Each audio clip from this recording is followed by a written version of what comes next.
Praise the Lord, everyone. Brother Droop here. Before Peter could walk on water and see Jesus in the storm, he had to let go of the boat.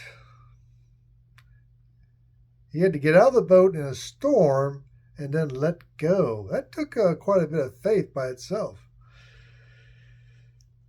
What's keeping you from holding onto the boat? Is it a hobby? Is it your job? Is it something else? Think about it.